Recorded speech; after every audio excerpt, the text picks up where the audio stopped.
రాష్ట్రంలో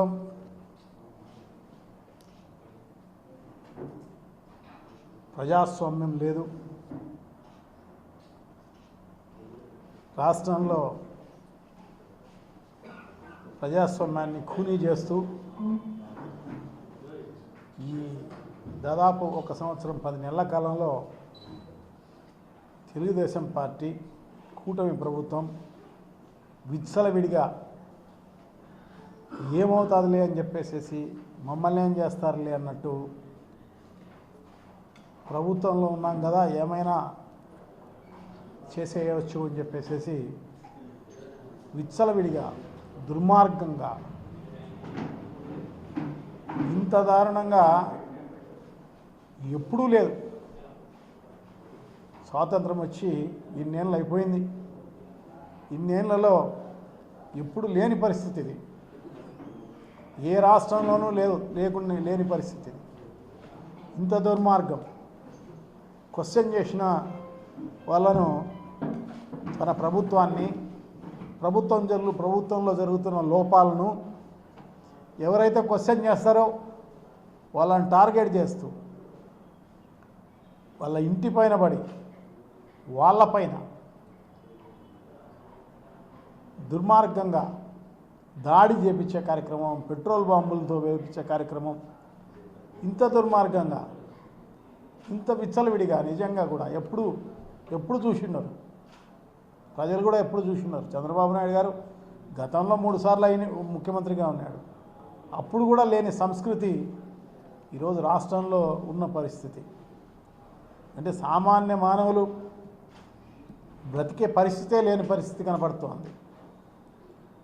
సో ప్రతిపక్షాలు అనేటి భయపడిపోయే విధంగా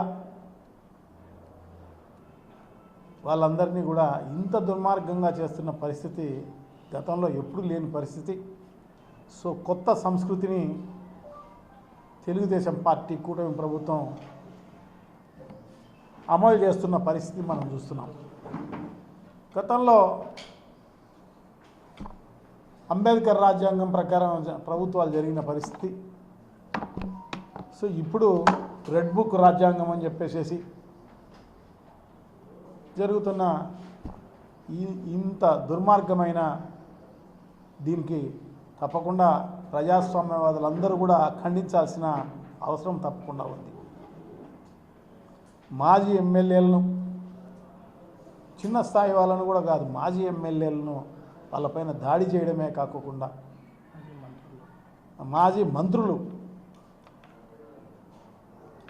అంబటి రాంబాబు, జోగి రమేష్, విడుదల రజని, మాజీ ఎమ్మెల్యే బ్రహ్మనాయుడు, రోజా, అందరిపైన ఈ రకంగా చేస్తుంటే నిజంగా కూడా ప్రజాస్వామ్యం లేదు. ప్రజాస్వామ్యం అంటే విలువ లేదు. మరి వేరే వాళ్ళపైన బురద చల్లే కార్యక్రమం వైఎస్ఆర్ కాంగ్రెస్ పార్టీ రాజారెడ్డి రాజ్యాంగం, ఇంకొకటి రాజ్యాంగం అని చెప్పేసి ఏమీ చేయకపోయినా గత ప్రభుత్వం పైన నిందలు వేసి బురద చల్లే కార్యక్రమం గతంలో చేసిన పరిస్థితి మనం చూసినాం. సో ఇంత దుర్మార్గంగా ఎప్పుడు లేని పరిస్థితి. సో దానికి సంబంధించి తిరుమల తిరుపతికి సంబంధించి ప్రజల మనోభావాలు, భక్తుల మనోభావాలు దెబ్బతినే తీసే విధంగా ఈ రకంగా అంతా కూడా వ్యవహరించిన కార్యక్రమం నిజంగా కూడా ప్రజలందరూ కూడా బాధపడుతున్నారు. హిందువులందరూ కూడా బాధపడుతున్నారు.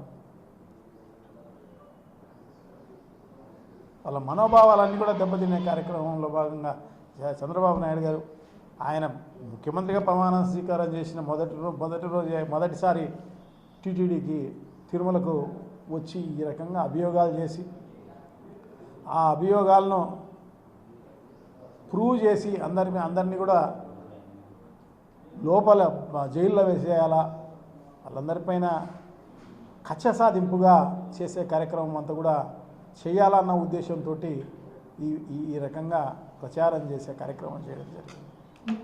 సో వాళ్ళు అదే కాకుండా సొంత సిట్టు వేసి సొంత మనుషులతో సొంతంగా ఎవరైతే టీటీడీకి అనుకూలంగా ఉన్న అధికారులు ఉన్నారో వాళ్ళందరితో వేసి వీళ్ళందరినీ ఇరికిచ్చే కార్యక్రమం చేసిన పరిస్థితి కూడా చూడడం జరిగింది. ఏదో మా వైవి సుబ్బారెడ్డి గారు సుప్రీంకోర్టులో వేసినందువల్ల సుప్రీంకోర్టు ఒక సిట్టు వేస్తే ఆ సుప్రీంకోర్టు కూడా ఆ సిట్టు కూడా చాలా కాలం పాటు అందరినీ ఎంక్వైరీ చేసి విచారణ చేసి అన్ని ల్యాబ్ మైసూర్ ల్యాబ్ అయితేనేమి ఢిల్లీ ల్యాబ్ అయితేనేమి ఈ ల్యాబుల్లో అంతా కూడా రిపోర్ట్లు తెప్పించుకొని ఆ రిపోర్టు సబ్మిట్ చేస్తే వీళ్ళు అభియోగం చేసినట్టుగా జంతు కొవ్వు చేప నూనె ఇవన్నీ ఏమీ కలపలేదు ఎప్పుడు కూడా అంటే 2019 నుంచి 24 వరకు దానికంటే ముందు విచారణ చేసినా కూడా అట్లే ఉంటుంది. ఎవరికైనా కూడా భక్తి అనేది ఖచ్చితంగా ఉంటుంది. దేవుడికి చేసే ప్రసాదాలలో దేవుడికి చేసే నైవేద్యాలలో ఇలా చేయాలని ఎవరికీ ఉండదు. సో ఆ రకంగా ఊరికే అభియోగాలు చేసేసి జగన్మోహన్ రెడ్డి గారిని బదనాం చేయాలి, వైఎస్ఆర్ కాంగ్రెస్ పార్టీని బదనాం చేయాలన్న ఉద్దేశంతో చేసిన పరిస్థితి మనం చూసినాం. సో తన సిట్టు వాళ్ళతో చేపించుంటే వీళ్ళందరినీ కూడా మొత్తం అందరినీ కేసులు బుక్ చేసి లోపల ఇచ్చే కార్యక్రమం జరిగిండు. సుప్రీంకోర్టు సిట్టు విచారణతో బట్టబయలైన పరిస్థితి అన్నమాట. సో జంతుకోవు లేదు, చేప నూనె లేదు, ఇంకోటి ఏది లేదు. ఏదైనా కెమికల్స్ మిక్స్ చేసి ఉండవచ్చేమో కానీ ఎవరైనా గతంలో ఎప్పటి నుంచో టీటీడీలో ఓ పర్చేసింగ్ మార్కెటింగ్ కమిటీ ఉంటుంది, సో ల్యాబులు ఉంటాయి. సో ఆ రకంగా ఏదైనా ఇంప్యూరిటీ ఎవరైనా సప్లై చేస్తే ల్యాబులు విజిలెన్స్ డిపార్ట్మెంట్ ఉంటుంది, ఇమ్మీడియట్గా రిజెక్ట్ చేసే కార్యక్రమం కూడా జరుగుతుంది. ఒకవేళ అటువంటిది ఏదైనా కల్తీ అనేది ఉంటే. అంతేగాని ఈ రకంగా ఎందుకంటే గతంలో అంతా కూడా విచారణ చేస్తే తెలుస్తుంది. దాదాపు ఒక 20 ఏళ్ళదో 30 ఏళ్ళదో అప్పటి నుంచి ఏమేమి జరిగినాయి, ఏమేమి వచ్చినాయి, ఏమేమి రిజెక్ట్ చేసినారు, ఏమేమి యాక్సెప్ట్ చేసినారు, ఇవన్నీ కూడా చూడవచ్చు. దాన్ని తిమ్మిని బమ్మిని చేసే విధంగా ఏమైనా మనం చేయొచ్చులే అని చెప్పేసి చేసిన పరిస్థితి అన్నమాట. సో వీళ్ళు అనుకున్న విధంగా సిట్టు రిపోర్ట్ రాలేదని చెప్పేసి సుప్రీంకోర్టుకు ఇచ్చిన రిపోర్ట్లో లేదని చెప్పేసి దాన్ని కప్పిపుచ్చుకునే దానికోసం నిజంగా కూడా కన్ఫ్యూజ్డ్ స్టేట్మెంట్స్ ఇచ్చే కార్యక్రమం జరుగుతుంది. గతంలో కూడా చంద్రబాబు నాయుడు గారిని తెలంగాణలో కేసు బుక్ చేసి ఓటుకు నోటు కేసు అప్పుడు బుక్ చేస్తే ఏంటంటే మాటలు మాట్లాడుతున్నాను వాడు, నేను ముఖ్యమంత్రిని, నాకు పోలీసులు ఉన్నాయి, నాకు పోలీసులు ఉన్నారు, నాకు సిబిఐ ఉంది, నాకు మా సిఐడి ఉంది, నాకు పోలీసులు ఉన్నారు, తెలంగాణకే కాదు అంటే ఏమైతే అది బుద్ధి పుట్టిన రకంగా మాట్లాడే కార్యక్రమం. సో ఇంత పెద్ద ఎత్తున 11 పేజీల రిపోర్టు సబ్మిట్ చేస్తే సిట్టు సుప్రీంకోర్టుకు దాన్ని కూడా మసిబూసి మారేడికాయ చేసినట్టుగా, ఎందుకంటే సోషల్ మీడియా మందే, ఛానళ్ళు మనయే, పేపర్లు మనయే అన్నట్టు మనం ఏం చెబితే ప్రజలు నమ్ముతారులే అన్నట్టుగా మళ్ళీ దానిపైన కూడా కల్లబొల్లి మాటలు ఇవే కలిసి ఉన్నాయని చెప్పేసి చెప్పే కార్యక్రమం. దానికి మళ్ళా ఫ్లెక్సీలతో మళ్ళా అన్ని చోట్ల ప్రచారం ఫ్లెక్సీలు వేసి ఇది నిజము అని చెప్పేసి దీనికి సింపుల్గా మేము అనుకున్నాం, సిట్టు విచారణ చేసింది, దాంట్లో జంతుకోవు లేదంట అని చెప్పేసి సింపుల్గా చెప్తే పోయేదానికి, మేము అనుకున్నాం అలా జరిగిపోయింది కానీ ఈ రకంగా ఉందంట విచారణలో తెలిసింది అని చెప్పేసి చెప్తే పోయేదానికి ఇంకా ఇప్పుడు కూడా బురద చల్లే కార్యక్రమం అన్నమాట.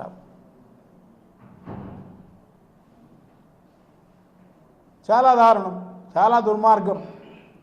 దానిపైన క్వశ్చన్ చేస్తే ఫ్లెక్సీలు వేసినావా, నువ్వు క్షమాపణ చెప్పు అని చెప్పేసి అడిగిన వీళ్ళందరి పైన దాడి చేసి వాళ్ళ ఇళ్లపైన దాడి చేసి ఈ రకంగా పెట్రోల్ బాంబులు ఆ బాంబులు ఈ బాంబులు వేసి దాంట్లో ఎమ్మెల్యే భర్త పాల్గొన్న పరిస్థితి, విపరీతమైన తిట్లు,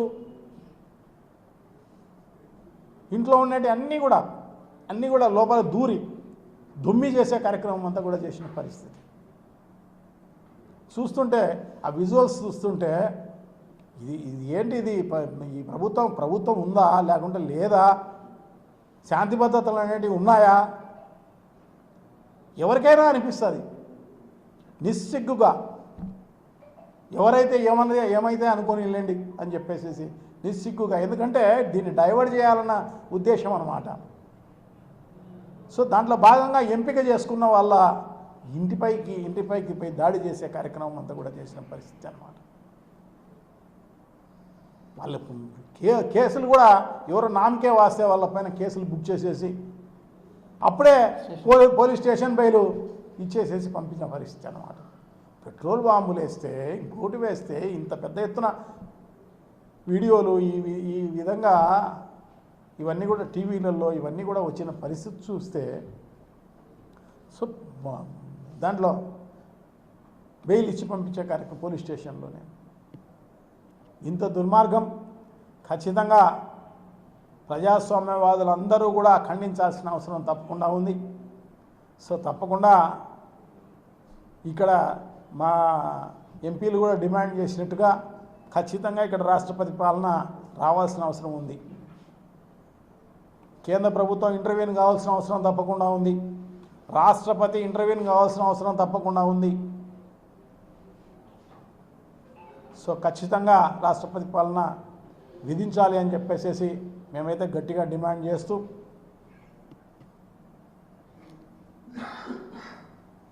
సో తప్పకుండా ఇదే కాదు, ఒక శాంతి భద్రతలే కాదు, ఈ ప్రభుత్వం అన్ని రకాలుగా దోచుకునే కార్యక్రమమే, ప్రజలను దోచుకునే కార్యక్రమమే, ఈ ప్రజా వనరులను దోచుకునే కార్యక్రమమే చేస్తున్న పరిస్థితి మనం చూస్తున్నాం అన్నమాట. సో దీన్నంతా కూడా తీవ్రంగా ఖండించాల్సిన అవసరం తప్పకుండా ఉంది అని చెప్పేసి తెలియజేసుకుంటూ సెలవు తీసుకుంటున్నాం. Thank you. నమస్కారం.